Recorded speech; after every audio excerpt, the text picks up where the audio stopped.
You could probably figure this out in, say, 3 years. What if you could just do it in one? And what would you do with that time that you save?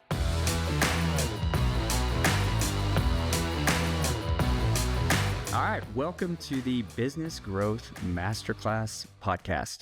I am your host, Albert Gillispie, here with my co-host, Kellen Ketchersid. Hello. And this is our first go. This is our first rodeo. Yep. Kellen, why are we having this podcast? What's our podcast about? Our main goal here is to help business owners and to inspire people who are in the business world, see best practices, what other people are doing, learn from their mistakes, just create a community where we're sharing all the things that we've learned as we go through this journey that is entrepreneurship. So hopefully we'll have some great guests on that will help us get insights in what they're doing and some of the pitfalls they've had to navigate through, and just what makes you a good leader in a business. What do you do? What do you do right now? What do you do for a living? So I am working at Stag Business Coaching, one of the co-founders here. And then I also do work for Disciple Trips. It's a nonprofit that helps facilitate mission trips for Christian groups. So I split time, and then another job would be father of 3 and husband. So I keep my plate full and very active in church group and volunteering and things like that. So, okay. Disciple Trips. Tell me a little bit about that. What do y'all do there? Yeah. So Disciple Trips, like I said, it's a nonprofit that helps facilitate mission work. So there's a lot of churches that probably don't have the ability to do a mission trip just on their own because they just don't have a person on site where they want to go that's a good contact, or they don't have the know-how in terms of logistics or getting low airfare. So some of the practical aspects of it. But another part of what Disciple Trips does that I love is what they call flight school before a trip. And it's basically a training to help people know kind of like, what are some cultural norms of the place that you're going? How are you going to stay safe once you get there, depending on where you're at? And also some tips on how to talk to people about your faith and how to start that conversation in a natural way and help share the good news about Jesus. So that's a big part of what Disciple Trips does. I've been brought on to help create their trip guide certification program, which is going to take all of the know-how that Disciple Trips already has with what they do, and then push it out in a e-learning and a program where people can learn how to run their own mission trips. Because the goal at Disciple Trips is not necessarily to run everybody's mission trip. It's just to empower as many people as possible to get into the mission field. And a big reason, the why behind that, I think everybody knows a lot of churches are seeing people leaving. There's a lot of, especially in younger people, you see a lot of people who are leaving the church. Maybe they grow up in going to a church, but then once they get out of high school and they're in college and they're on their own, a lot of people just stop going. And really, if they are going to come back, it's probably once they have kids. But a lot of people just don't go back into the church world. And there's a study that's come out that shows the 2 biggest factors that correlate with the likelihood of staying in the church in those college years. The 2 things that really stand out are going to a church camp or going on a short-term mission trip.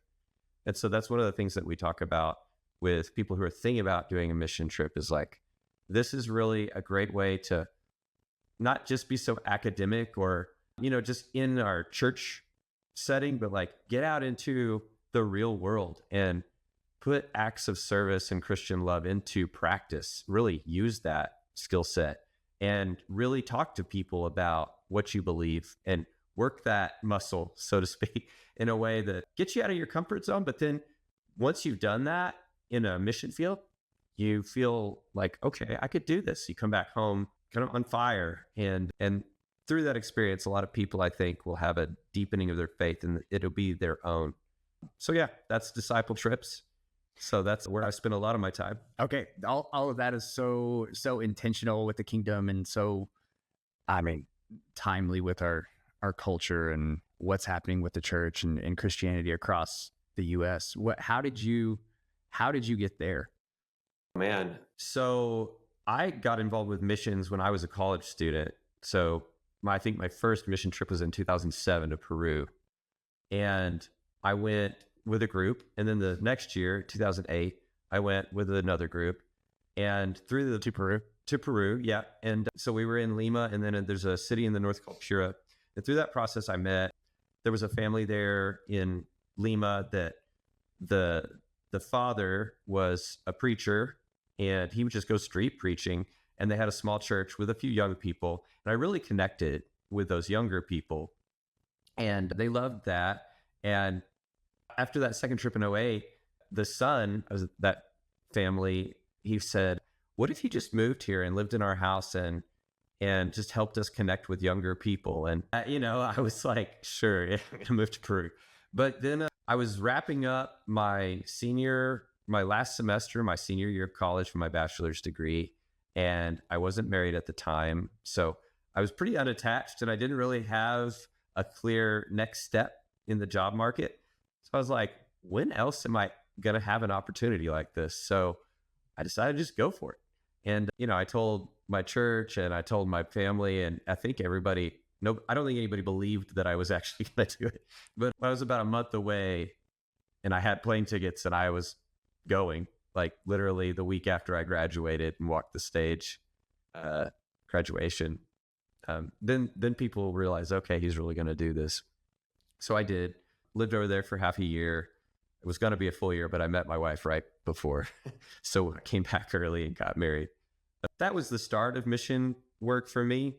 And then throughout my life since then, even like while in industry jobs and working in the business world and, science world, biotech and biomedical world, I've always had one foot in church work or mission work. And so a couple of years ago, I was invited to join the advisory board for this organization, Disciple Trips, and really fell in love with what they're doing. And so when I decided to take a next step in my work life, started business coaching and consulting, but also had time to do more work for Disciple Trips. So that's how I ended up doing this. Yeah, it's a long story. Okay. Tell me, you mentioned this in your intro bio. What is Stag Business Coaching? Yeah, so Stag Business Coaching, we help business owners that are at any stage, wherever they're at, but mostly small business owners, looking at their business from 6 different dimensions. So I'm certified in Business Made Simple, and that's really a great framework. It's a way that we can analyze a business, like I said, from 6 dimensions. So we use the analogy of an airplane. And if the 6 parts of your business or the parts of your airplane aren't working correctly, then your business can't fly, or maybe it can't take off at all, if you're a startup. So those 6 parts are, first and foremost, leadership, and then marketing, sales, products, operations, and then we look at cash flow. So with those 6 dimensions, we can really tell where business owners are struggling, and we can hone in on not just that like area, but also the specific problems that they're trying to figure out in their business. So we started this, really, I started doing it on my own in middle of last year. And then we formed Stag Business Coaching at the very beginning of this year with our group and partnership. So it's been fun. It's exciting. It's kind of interesting to have a new business that's helping business owners. So get a little meta sometimes thinking about it from that way. But I love that we're able to work with so many different types of businesses, and it really helps. I love that we're helping these business owners get traction in areas where they might be struggling. Yeah. What is like your unique ability within that? Why do that? Why do you feel called to that? What are you going to do? I guess, bad question. What is your unique ability within the business coaching, and why are you drawn to it? Well, I think I'm a relational guy. I'm also a very process-oriented person. I like to think in terms of, okay, we've got this goal, and what are the steps that we need to take? Or what are the obstacles in the way? just thinking systematically through whatever our challenges are and how we're going to problem solve to get through something that's in the way. So I like that process. I like thinking about, and I think you've got to think from a systems side. You got to think, in a process oriented way, but you also have to think in a people way, because you can come up with the best process. You can engineer your way to, theoretical perfection. But if it's not a people friendly process, or if it's not something that people are going to adopt, or if you don't understand sort of the emotions or the team dynamics that are going on, then you can come up with the best systems in the world and still not get anywhere. So you have to have both sides. And I think that's where we complement one another. I think we have a lot of strengths that fall on both sides of that. And in Stag Business Coaching, I think that we have a unique ability to really get in to a place with the business owner quickly to know, okay, here's what I'm struggling with. That's one of our first questions. Like, what's your biggest headache right now? And then just working the problem and thinking both about their team and also like what systems, if they have any, what are they doing to actually make this easier and more automated, just so that things flow naturally rather than always having to, pull things along just by sheer will. Okay. So business coaching, obviously has been around forever. Yeah. But feels very new agey, very, hi, let's meditate. Let's talk about all these conceptual, abstract things. Yeah. Why should someone get a business coach? Why would a business owner or a business leader need business coaching? What does it help them do? Yeah. Well, one thing we tell business owners, most business owners are people who know how to figure things out, right? Most business owners they've got some gumption and some courage, because otherwise they'd be just working for somebody else. But all of us have limitations, right? And we have a point where we've used all of our natural skills and we hit a plateau, we hit a wall, and we need to break through that so that our business doesn't get stuck or be limited by our unique skill set. And so I think what we help business owners do is pinpoint the area where, they're struggling. That's not their unique ability. And how can they break through the plateau that their business has settled into because of whatever limitations there are within their team or their own personal leadership. And so I'd like to say, you could probably figure this out in, say, 3 years. What if you could just do it in 1? And what would you do with that time that you save? And as any business owner knows, sometimes solving those key problems earlier than your competitor is exactly how you get a market advantage or first mover advantage. And so time is everything in the business world. And especially if you're competing for customers, you've got to know how to move fast. And I think that's what business coaching does. So if you're a business owner, then you're like, I could hire a business coach, but I think I can do this on my own. I would say, yeah, okay, fine. But when do you think you can get it done by? I think if you do business coaching, you'll find you get it done a lot faster. And in the end, you actually make or save more money by making that upfront investment. So I love it. So yeah, said simply, Stag Business Coaching helps business owners attain the goals and vision of their company in a fraction of the time. Yeah, I believe that. And it's fun to see business owners feel like they're getting traction. We've all experienced that before, where you have a breakthrough and it's like, okay, I'm making progress. And there's something about that momentum. Momentum is so hard to build, but once you have that in your business, you can really go fast. So capturing that energy and excitement and giving a business owner a renewed momentum to move forward it's really cool to see. You've had a really diverse career. Yeah. From preaching to working at the Mayo Clinic to working, better part of a decade for a medical device company to a biotech startup to now consulting.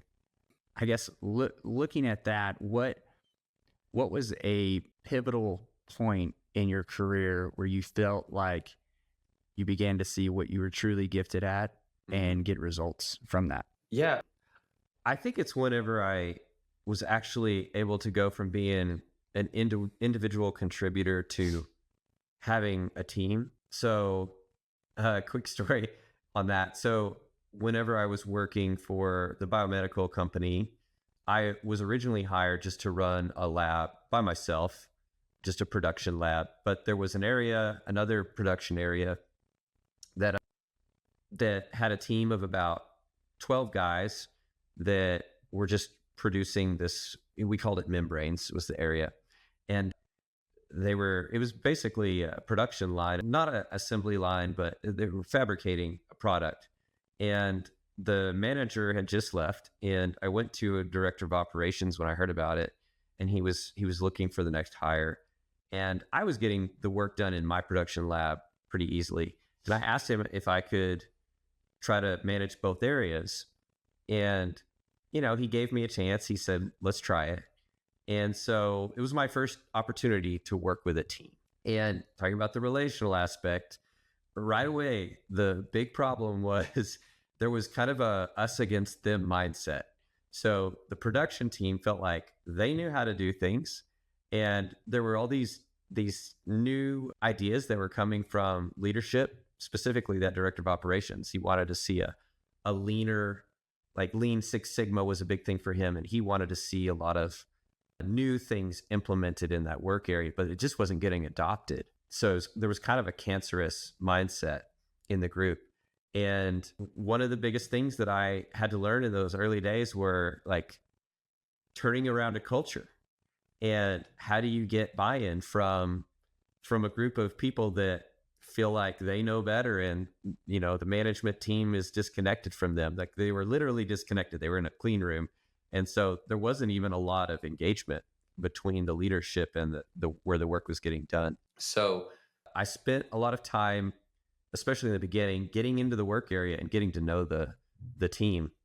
And then I started seeing which individuals in the group were just not on board and which ones were team players. And we did have to clean house a little bit, which was challenging as a new manager of the team. I think I fired 10 people in 6 months was the number of that first year. And it's not like everybody was fired, but there was a good percentage of turnover early on, just trying to get the right team in there and to change a culture. But we eventually had a group in that room that loved putting into practice lean principles. They saw the difference that it made. It made their job better. And then before I left, we did a employee satisfaction survey every year. And that area won the employee satisfaction survey 3 years in a row after that initial cleaning of house and changing of the guard, And it was just so cool to see that membranes went from the area that we were most worried about having some sort of problem to being the best well-oiled machine. And other staff members who worked in different work areas, they wanted to be in membranes. So I was really proud of that. And it was kind of like what I mentioned earlier, knowing the people and the process and putting them together is really where you get results.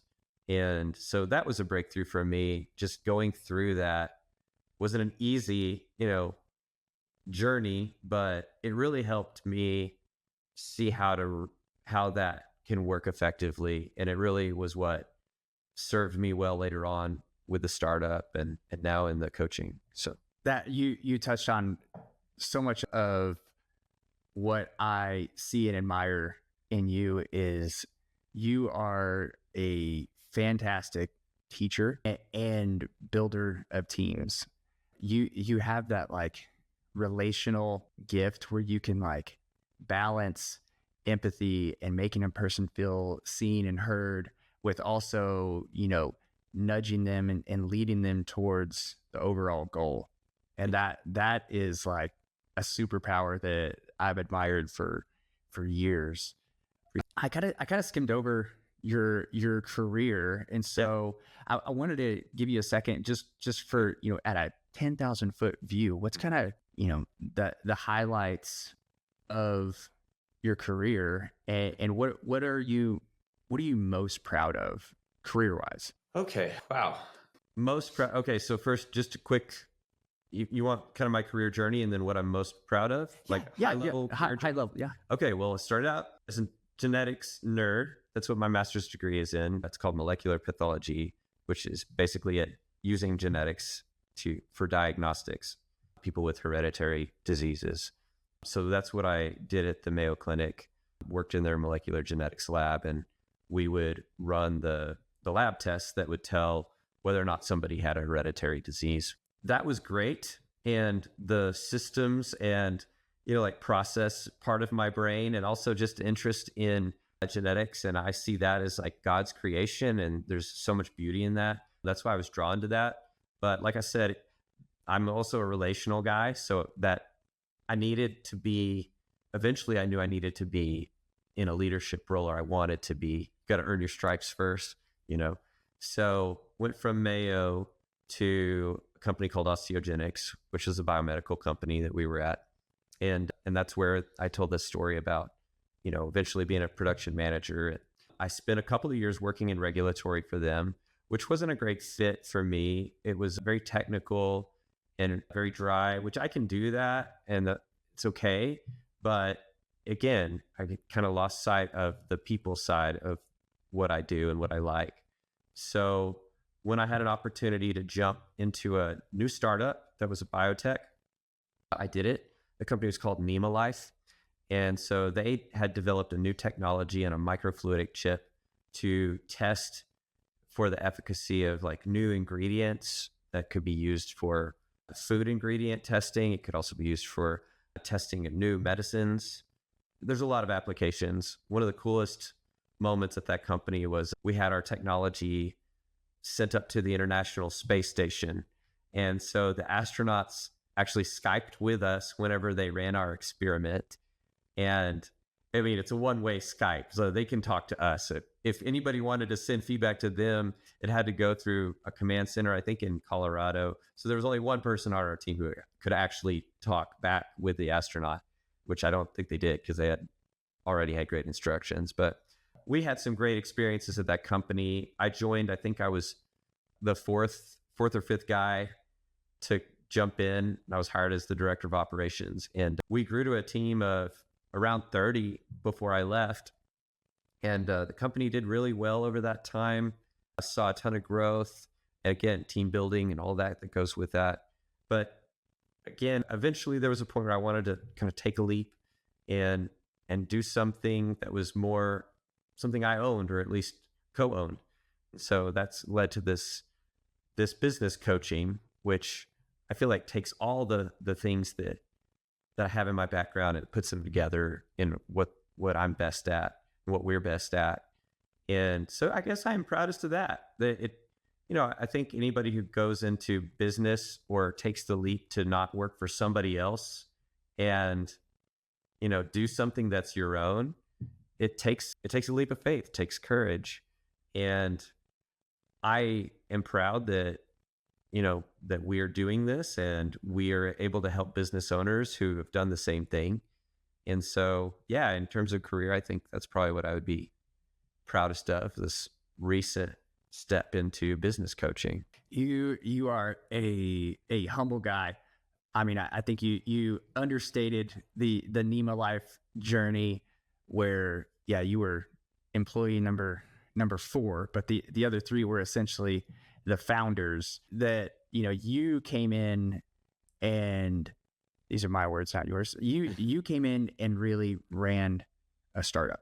You ran a biotech startup that you grew from, just you and the 3 founders to a team of 30 that, you built systems, and you built a manufacturing line. You built so many different big pieces of a business in a really complex environment. Yeah.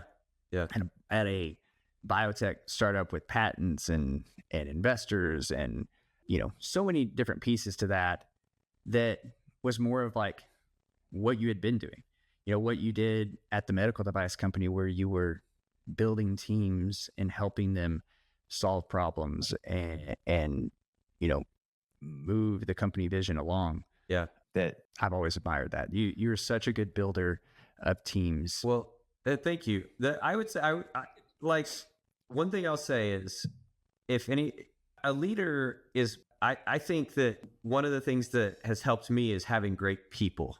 So if there's anything I can take credit for, is that I've brought in people who were extremely smart and gifted whenever we were hiring and building our team, and people who are a lot better than me at all the things that they did. We had, one of my first hires, I think it was my first hire at Nema Life, this woman, Rebecca. And Rebecca was just an all-star. And just that one hire freed up so much of my time, because now she could run the lab seamlessly. She was an amazing multitasker. She could do things that I would never be able to do. This is just one example of, when you bring in the right people, it makes you look pretty good. Like, all of a sudden you can be perceived as a great leader, and a lot of the work is being done by the other people. I know that's part of what leadership is. But I think good leadership a lot of it is just having people, it's cliche, but it's true, having people in the right seats, having the right people on the bus and in the right seats. And so I think if there's something to be said there, that's probably in that area. But yeah, we had a great journey with my time at Nema Life, and they're still going, and, wish them all the success in the world with their journey. So, okay. A couple last few questions. One is, what is one practical nugget that we could give our audience that has really, you've seen an impact in business, you've seen an impact personally? Like, what's one really practical nugget that someone can put in use today? Man. Okay. Well, the first thing that comes to mind is a tool, right, that we call the project filter. You're actually better explaining that than I am. So maybe I'm going to turn this around and ask you to talk a little bit. Can you do that? Sure. About the project filter and kind of how to use that as a tool for problem solving? Absolutely. Yeah. So we use it internally all the time, and it's essentially a tool that we use to either address a project or an issue, and it gets at the heart of an issue quickly. And so basically you start with, what is the ideal outcome of, if it's a problem, what does it look like to solve that? Yeah. And then you break that down into measurable criteria of, like, okay, if we have, solved sales, our sales problem, what does it look like to solve that? How many sales do we need to generate? How much income do we need to generate? And you list out specific success criteria that let you know that you've solved it. Yeah. And then as a team, you break down, okay, if I want to go achieve these measurable criteria, what obstacles are in the way? And then from that, you break that down to, okay, given what the top 3 to 5 obstacles are, what are my next 3 to 5 actions that I need to take to address those? And as a team, getting everybody in the room and talking through a problem like that, you can quickly solve, something that alone seems insurmountable or impossible to address. You can, in 30 minutes, you can move your company, 6 months down the road. Yeah. And yeah. Okay. We're both big readers. Yeah. Have both read several hundred books in the business community, business world. What is your, you don't have to give me your number one book ever, but what is, a book in your top 5 for business books? What's one that you recommend? Man, this is such an oldie, but I feel like sometimes those older business books are the ones that kind of started it all for a lot of the thinking that you read in other places. And I read 7 Habits by Stephen Covey when I think I was in high school, and 7 Habits of highly effective people. Yeah. Got it. Sorry, I just always say 7 Habits. Yeah, I think that was the first book that was in that vein of thinking like a business owner. You know, a lot of it's more about just you as, you know, person, how to be effective, but really that translates to leadership and good leadership. So yeah, I think that's probably the first book I read that was in that sort of business, you know, or business tangent kind of place. And it made a huge impact on me. I still quote things from that book today on a regular basis. And anybody who's read it, I think it makes a difference in their life. So how about you? Man, one of the most influential books that I read was Think and Grow Rich. Napoleon Hill, right? Napoleon Hill. It was written in the 1930s. Yeah. It is one of those, you know, it's pretty thick with, you know, people talk different in the 30s than they do today. So it's less conversational, but it's one of those that you just kind of marinate on a little bit that really was a big shift for me personally, knowing if I wanted to achieve what I was looking to career-wise, I had to take ownership of every single part of that. So, okay. One last question, right, before we get off. What is, and this is one of those cliche questions, but I think it's great. What is one piece of advice you would give your younger self today? Don't be afraid to go for it. I think, especially when you're younger, there are, you know, I think it's good to have a healthy level of humility. So you are going to need to listen to other people, and you are going to need to learn along the way. But if I could talk to a younger me, I would say, you know, don't wait until you feel ready, because oftentimes you're never going to get there. It's never going to be the perfect time for you to make that leap to start your business, or make that leap to go talk to, you know, the owner and see if there's that opportunity for you. I think a lot of people have fear about messing up or about rejection or failure. And I've struggled with that at times, different times. And I would say you just need to put that out of your mind and take those leaps of faith. And I think you get rewarded for it. And that's so much of business. That's what it's about. So what advice I'm curious, I got to ask you, what would you say to your younger self? Along the same lines. Yeah. And it's try stuff. You know, that's one thing that I've said many times is, you know, going to college, you think you have your career path lined up of exactly what you want to do, exactly what you're meant to do.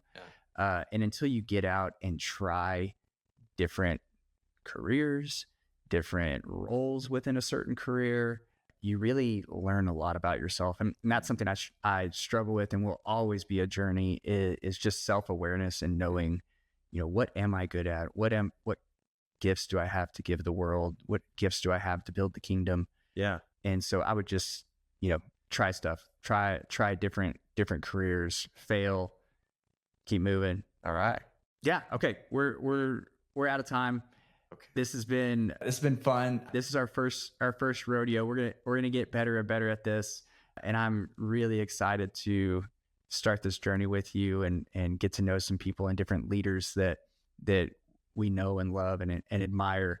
And so, thank you for being our guest on our very first podcast, very first episode of the Business Growth Masterclass podcast. And so, thank you, and we'll see you on the next one.